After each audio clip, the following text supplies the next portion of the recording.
welcome to Myla's cooking show. I'm Myla. Today we're going to make Instant Pot mac and cheese. First you have to add the unmacked macaroni,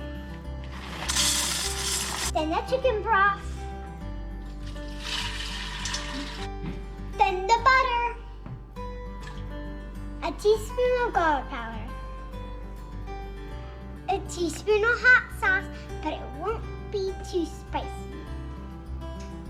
Add some salt and pepper.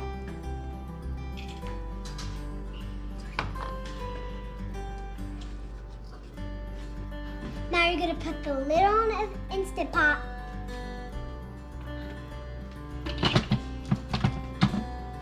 And cook on manual for 5 minutes.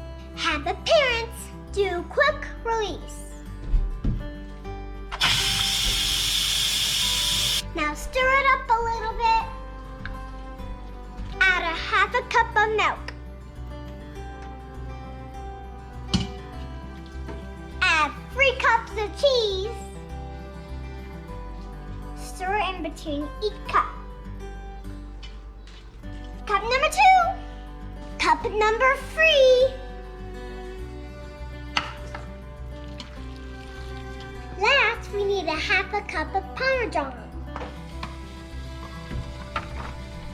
If you want, you can add bacon to this.